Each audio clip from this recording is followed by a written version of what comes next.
안녕하세요. 재밌는 자동차 이야기 오토튜버입니다. 제 영상 클릭해주셔서 감사드리고요. 구독과 좋아요는 영상 제작에 큰 힘이 되니 한 번씩만 부탁드릴게요.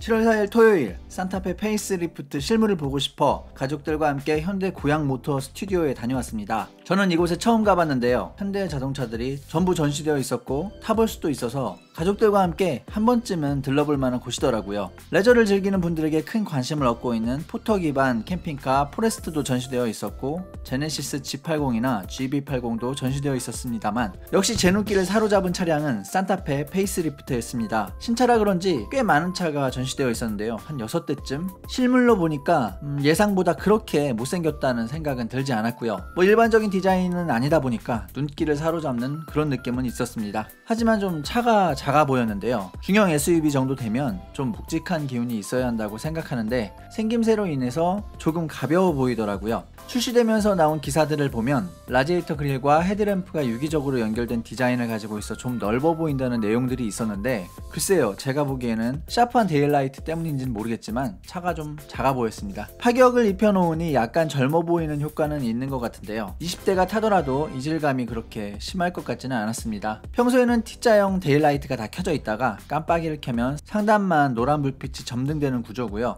헤드램프는 그 아래에 자리를 잡고 있습니다. 그랜저처럼 그릴의 영역을 램프가 침범하지는 않았는데요. 아래에 크롬 몰딩이 램프와 그릴을 한꺼번에 둘러싸고 있어서 하나의 부품을 보는 것 같았습니다. 분명 전면부는 심상치 않은 디자인입니다. 그런데 이 특이함이 측면과 후면부로 이어지지는 않습니다. 이걸 다행으로 봐야 할지 디자인의 통일성이 없다고 평을 해야 할지 저는 잘 모르겠네요. 후면부의 디자인은 변경 전과 크게 다르지 않습니다. 램프의 그래픽이 좀 더 선명해졌고 커넥티드 램프가 들어갔다는 점이 다른데요. 근데 이 커넥티드 램프가 점등이 되는지는 확인해보지 못했습니다. 헤드라이트를 켰을 때에도 점등이 안 되더라고요.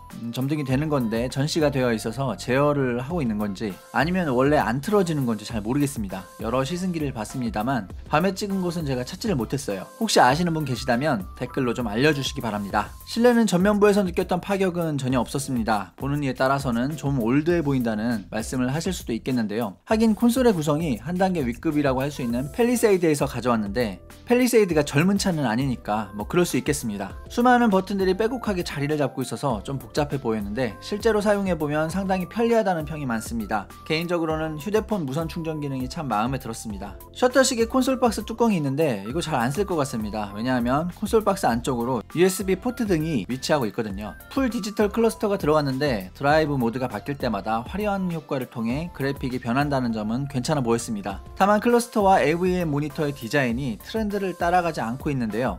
현대기아에서는 최근 파노라마 디스플레이 등을 통해 소비자의 눈높이를 한껏 올려놓은 상태입니다. 이런 상황에서 수년 전에 사용했던 그런 디자인을 집어넣어 놓으니 좀 아쉽다는 생각이 들더라고요. 차라리 아반떼의 해당 부분 디자인이 더 괜찮다는 느낌을 받았습니다. 말이 나온 김에 잠깐 아반떼 이야기를 해보자면 이곳에는 아반떼도 전시되어 있었습니다. 가까이서 차를 살펴보니 잘 팔리는 이유를 확실히 알겠더라고요. 준중형 세단을 벗어나는 또 하나의 세그먼트를 만들어낸 느낌이었습니다. 디자인만 보면 여느 스포츠카 못지 않거든요. 조금 있으면 등장할 N9은 기본형의 파워트레인에서 느꼈던 약간의 아쉬움마저 해소한 모델이 될 것이기 때문에 정말 기대가 됩니다. 다시 산타페로 돌아와서 이 디스플레이는 좀 아쉬웠지만 다른 부분은 괜찮습니다. 분위기도 좋았고요. 사용된 소재도 좋고 시트의 착좌감이나 촉감도 좋았습니다. 굳이 제네시스의 SUV를 구매할 필요가 없을 것 같다는 생각도 들었는데요. 물론 당연히 제네시스의 차량 실내가 더 고급스럽기는 하지만 자동차의 가격의 차이만큼 차이가 나지는 않는다는 느낌이었습니다. 2열 공간도 충분해 보였고요. 시트를 폴딩하면 단차가 없어서 차박하기에도 좋을 것 같았습니다. 실제로 어떤 분이 신발도 벗고 한번 올라와가지고 누워보더라고요. 차박이 가능한지 한번 살펴보는 것 같았는데 제가 보기엔 충분히 가능할 것 같았습니다. 다만 7인승을 보니 3열은